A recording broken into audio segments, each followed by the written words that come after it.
Here are 3 reasons why the US could be on the road to an economic death spiral, and 1 reason why it's not. Number 1, I don't think people quite understand that you can't have reserve currency status and a zero trade deficit. One of the underlying practical reasons why everyone trades in US dollars is because the US is by far in the way the largest consumer market in the world. When you sell something to the US, you get USD in return. Want to guess the last time the US had a trade surplus? Well, it was during the Great Depression. Risking the reserve currency status is an existential threat because it's one of the main reasons America can afford to service $36 trillion of debt. Number 2, the bond sell-off crisis. You've been hearing about it in the news recently. So basically people, well, mainly foreign financial institutions, lend money to the US government in the form of bonds, and it's a great investment for them because they get yield. The greater the confidence they have in the US government paying back these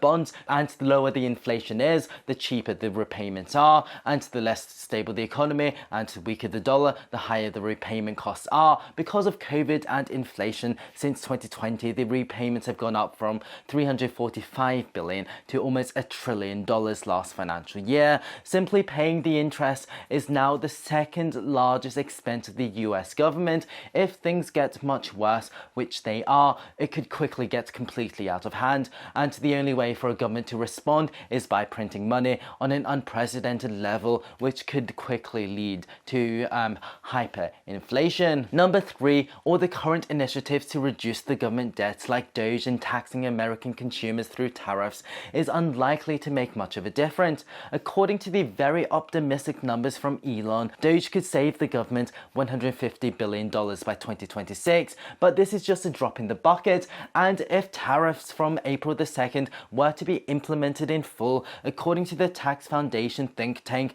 it would only raise about $300 billion a year, nowhere near enough to save the country if the bond market and the US reserve currency status were to collapse. And now for the reason why this might not be the end for America. Well, America with its institutions does have the tendency to self-correct, as seen with Trump's stunning reverse of the April 2nd tariffs, and economic hardship and recession has seen the death of many governments at election time. But what do you think will happen? Let me know in the comments below.